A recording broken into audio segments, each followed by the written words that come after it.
Hey guys, I'm here at magnificent Listerfield Lake on a Sunday afternoon, and I'm here because I've just bought this magnificent inflatable kayak online on a Black Friday sale for the bargain price of just $190. It's a large kayak, it's made from PVC and it has a drop stitch floor. It is 4 meters long and nearly 1 meter wide. It came with, would you believe, 3 seats. I only got one in today because it's only me paddling, so I only needed one, but it did come with 3 seats. It came with 3 paddles. This is a paddle that it came with. Now, anytime you buy a kayak, no matter how expensive the kayak is, if it comes with an included paddle, the paddle's going to be crap. Trust me, I know. If you're just splashing about on the edges, no problem. Just use the provided paddles that they give you.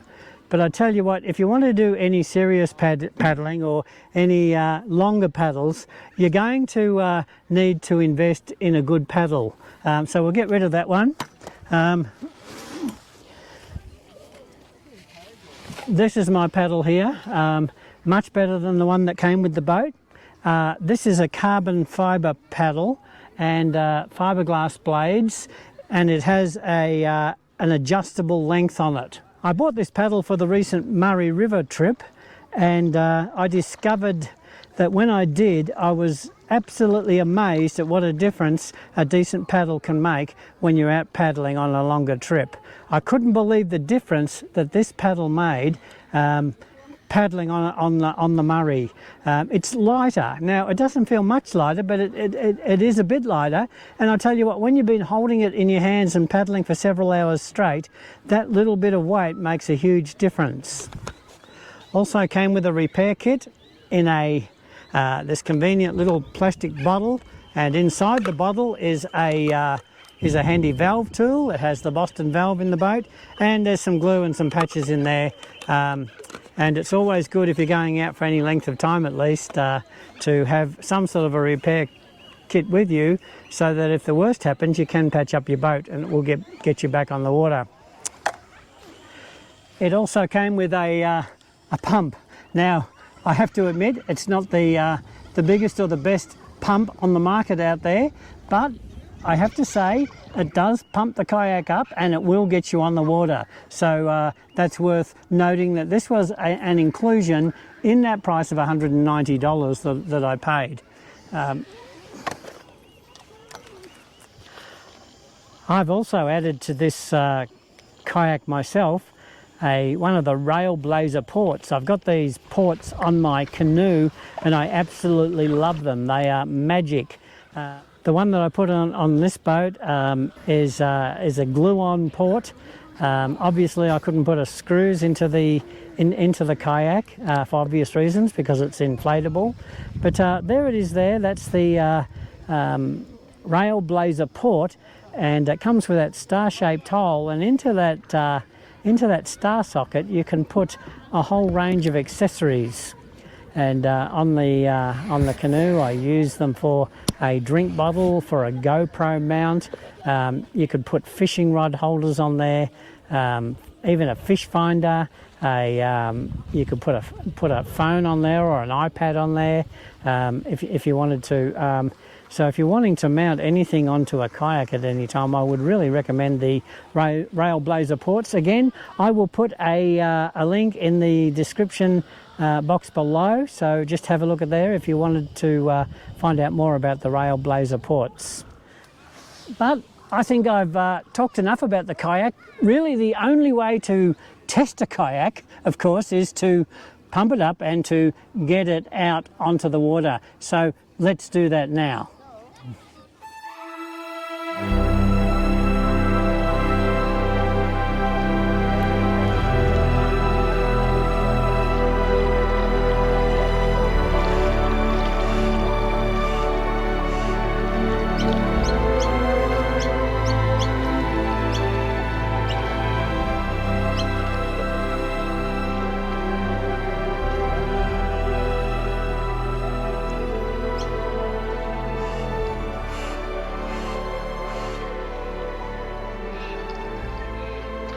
Well, I've been out on the water now for a couple of hours and given it a good test up and down the beautiful lake here.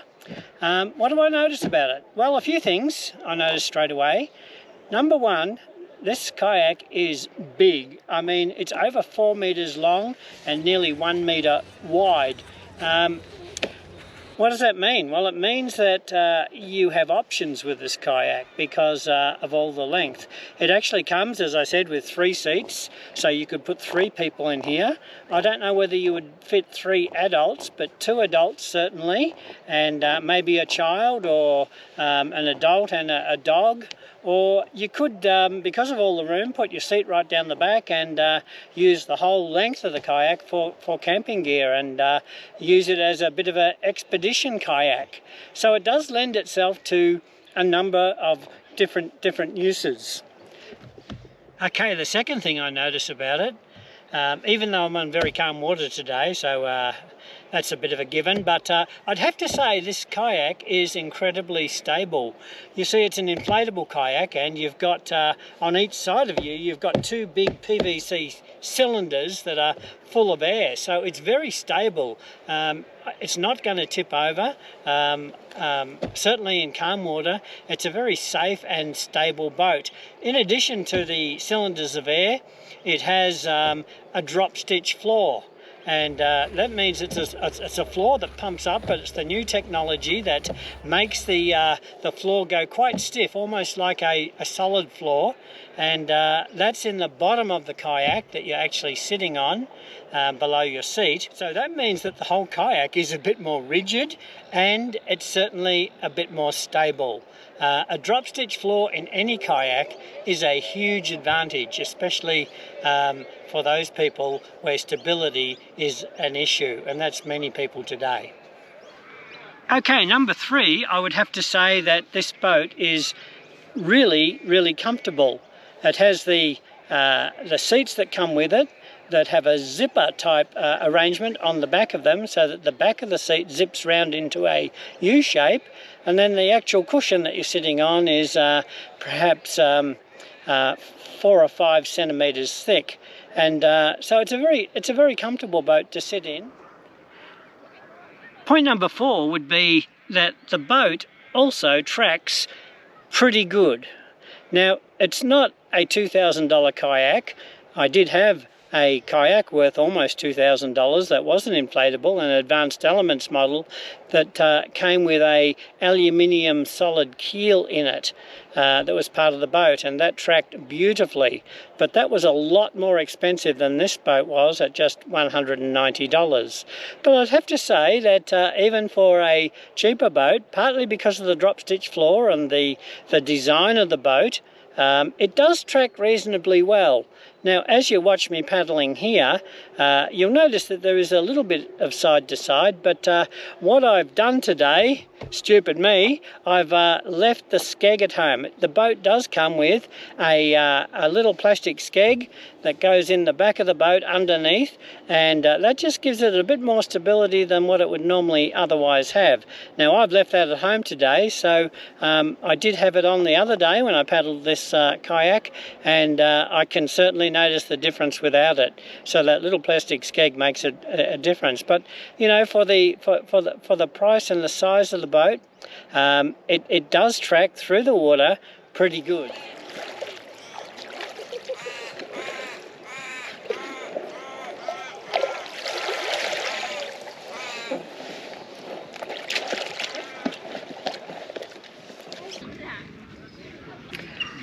So, all things considered, how would I sum this kayak up, and who would it be suitable for, and is it worth buying? Now, it's a large kayak, it's a inflatable kayak, and it is going to get blown about by the wind. Now, there is absolutely not a breath of wind here today, but I can imagine that if there was any sort of a wind, that there would be a wind factor with this, and that's always a price you pay, really, I think, for any inflatable boat. They are always going to be a little bit slower and a little bit more wind prone than any solid kayak, any hard shell kayak. We sacrifice a little in speed, and we sacrifice a little in resistance to the wind with any inflatable kayak. But look, for many people, speed is not an issue. They don't want to break any speed records. They just want to get out and enjoy themselves. And for that sort of paddling, I think this kayak is ideal. So if I could sum this up in just a word or two, I think this is a good kayak. Look, it's certainly value for money. You can pay huge money for kayaks, as you can for any sporting equipment, but this is good value for the money. It's certainly affordable the way as kayaks go, and it will get you on the water and it will give you a good day out. So if you're thinking of an affordable kayak that will get you out on the water, give you room to have a few options, then this is a good kayak. Well, folks, whatever decisions you make the decision to get outside, breathe the fresh air, see the great outdoors, enjoy this magnificent planet of ours. It's still a beautiful world, and I will see you on the next video. Till then, I say farewell, keep paddling, keep smiling, keep looking up, and God bless. See you next time. Thanks for watching.